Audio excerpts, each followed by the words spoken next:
달콤한 말씀, 행복한 하루, 말씀 묵상 시작하도록 하겠습니다. 오늘 우리가 함께 묵상할 말씀은 출애굽기 37장 1절에서 16절 말씀입니다. 브살렐이 조각목으로 궤를 만들었으니 길이가 2규빗 반, 너비가 1규빗 반, 높이가 1규빗 반이며 순금으로 안팎을 싸고 위쪽 가장자리로 돌아가며 금태를 만들었으며 금고리 넷을 부어 만들어 네 발에 달았으니 곧 이쪽에 2고리요 저쪽에 2고리이며 조각목으로 채를 만들어 금으로 싸고 그 채를 궤 양쪽 고리에 꿰어 궤를 매게 하였으며 순금으로 속죄소를 만들었으니 길이가 2규빗 반, 너비가 1규빗 반이며 금으로 그룹들을 속죄소 양쪽에 쳐서 만들었으되 한 그룹은 이쪽 끝에 한 그룹은 저쪽 끝에 곧 속죄소와 한 동이로 그 양쪽에 만들었으니 그룹들이 그 날개를 높이 펴서 그 날개로 속죄소를 덮었으며 그 얼굴은 서로 대하여 속죄소를 향하였더라.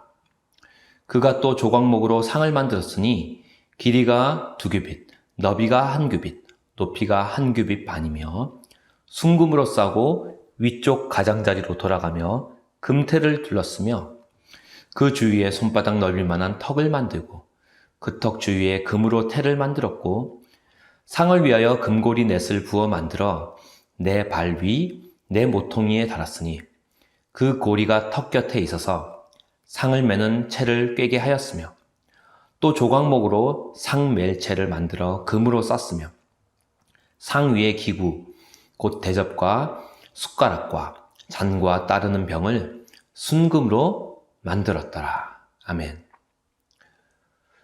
오늘 말씀은 출애굽기 37장 말씀입니다. 특별히 성막에 쓸 기구들 중에서 언약궤와 또 그 앞에 놓을 상에 대한 이야기, 그리고 그 밖에 성막의 기구들에 대한 이야기로 이루어져 있습니다. 하나님이 지혜를 주신 기술자, 장인, 브살렐이 하나님이 주신 설계도를 가지고 그 설계에 대한 이야기를 가지고 도면을 가지고 하나님이 주신 기술로 하나님이 주신 지혜로 성막 안에 있는 모든 이제 기구를 만들게 됩니다. 이것을 봄으로써 우리가 알 수 있는 것은 우리의 모든 사역의 근원은 바로 어디로부터 온다? 바로 하나님으로부터 온다는 사실입니다. 예배를 드릴 때 우리가 예배를 드릴 수 있는 존재가 된 것은 바로 하나님의 은혜로 우리가 하나님의 자녀가 되었고 하나님의 거룩한 사람이 되었죠. 그래서 우린 예배를 드릴 수 있게 되었습니다. 그리고 우리가 예배 드릴 수 있는 목소리, 또 예배 드릴 수 있는 힘, 예배 드릴 수 있는 상황, 시간, 능력, 그 모든 게 하나님으로부터 온 거예요. 하나님이 허락하지 않으면 우리는 아무리 예배를 드리고 싶어도 예배를 드릴 수 없습니다.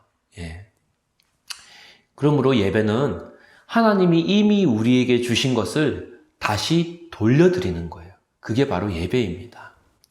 사실은 예배만 하나님이 주신 게 아니죠. 모든 것이 하나님으로부터 온 것입니다. 헌금도 마찬가지예요. 내 것을 가지고 하나님께 드리는 게 아니라 하나님이 우리에게 허락하신 것을 다시 하나님께 돌려드리는 거죠. 그게 바로 헌금입니다. 사역도 마찬가지예요.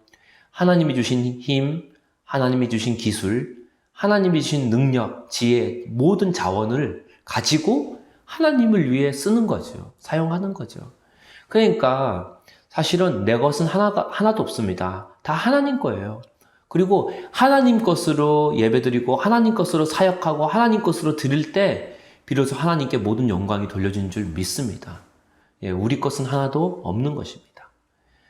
오늘 하나님이 주신 기술과 힘과 자원과 능력과 지혜로 하나님이 허락하신 성막, 하나님의 집을 만드는데요. 1절부터 9절은 언약궤를 만든 이야기가 나옵니다. 하나님이 주신 설계도에 따라 조각목으로, 나무로 만듭니다. 그리고 바깥에는 순금을 입혀요. 그리고 언약궤를 이동할 때 끼울 고리를 만들고요. 그리고 그 고리에 끼울 채를 만듭니다. 그리고 그 언약궤를 덮을 속죄판, 또 뚜껑을 만들죠. 그리고 그 속죄판 옆에는 또 한 덩이로 뭘 만듭니까? 그룹을 만들어요. 예, 그룹 둘을 만듭니다.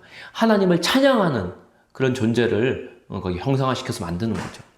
그리고 그 이후 10절부터 29절도 다 성막에 있는 기구들 이야기해요. 성소에 배치할 상, 대접, 종지, 병과 잔 모든 게 다 순금으로 만들어집니다. 또 등잔대, 집게, 그릇, 분향단, 기름 이런 것도 다 순금으로 만들어져요. 예, 다 주님이 말씀하신 대로 또 주님이 허락하신 것으로 만들어가는 거죠. 특별히 성막에 있는 기구들을 다 순금으로 만든 이유는 그 당시도 뭐 지금도 그렇긴 하지만 그 당시에는 특별히 금이 가장 귀한 것을 상징했어요. 그래서 뭐 왕궁을 만들 때나 왕의 보좌를 만들 때도 대부분의 고대 왕자는 다 뭘로 도금을 했을까요? 다 도금을 했죠. 황금으로. 예. 금이 그 당시 가장 귀한 금속이었기 때문입니다. 예. 이 세상에서 가장 귀하신 주님께 가장 좋은 것으로 드리는 걸 순금이라는 그 황금이라는 물질로 상징화 시킨 거죠. 예. 하나님이 뭐 황금에 눈이 멀어서 우리에게 금으로 입혀라 이렇게 한 게 아닙니다.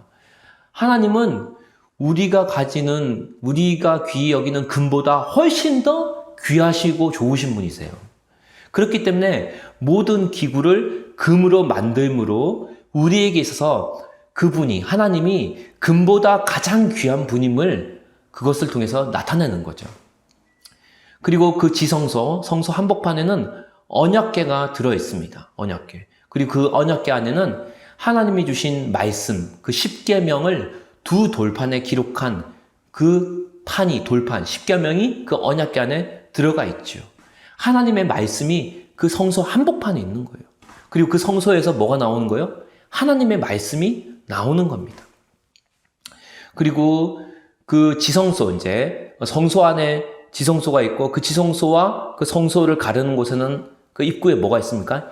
예, 향단이 있습니다. 하나님을 향한 기도를 상징하는 거죠. 그 향을 올림으로써 하나님을 향한 계속 기도와 예배가 올라가는 것을 상징하는 겁니다. 그리고 오른쪽에는 진설병 상을 만듭니다.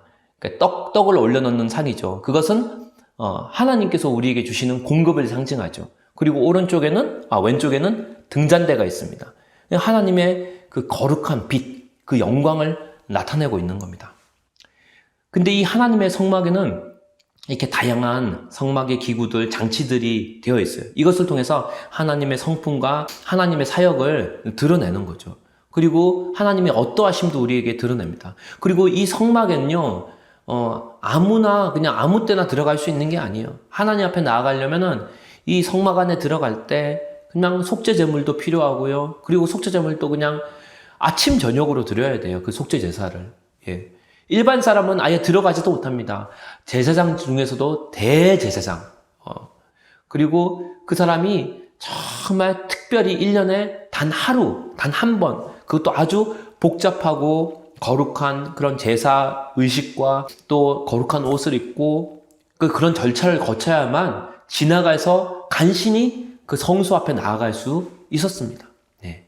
하지만 이제는 우리 모두가 예수 그리스도, 그 하나님의 어린 양의 그 보혈로, 그 피로 말미암아 하나님의 은혜의 보좌 앞에 담대히 나아갈 수 있는 줄 믿습니다. 아무 때나 어디서나 하나님 앞에 나아갈 수 있는 거죠. 옛날에는 아무리 임금의 총애를 받던 신하라도 한 가지 죄만 범하면은 그냥 쫓겨나서 평생 왕궁에는 들어오지 못하고 귀양살이를 했는데, 정말 자격 없고 조건 없는 우리가, 죄 범벅이던 우리가 하나님의 은혜로, 예수님의 그 공로로 이제는 아무 때나 언제든지 영원히 하나님 앞에 나아갈 수 있다는 거죠. 얼마나 하나님의 은혜입니까? 예. 그러니까 이제는 예수님께로, 하나님 아버지께로 나아가는 고속도로 하이패스가 그 십자가와 부활의 능력으로, 복음으로 말미암아 뻥 뚫리게 되는 거예요. 예. 예수님이 제사장이자 성소이자 제물이 되셔서 모든 제사의 요건을 다 갖춰주신 거죠. 예. 그래서 우리를 위한 길을 열어주신 거예요. 하나님께로 가는 길을. 이제 우리가 할 일은 뭐만 하면 됩니까? 하나님께 언제 어디서든지 나가서 예배하면 되는 거예요. 특별히 이번 한 주도 하나님의 은혜로 마음껏 예배하고 하나님을 찬양하는 그런 기쁜 한 주 되기를 주님의 이름으로 축원합니다.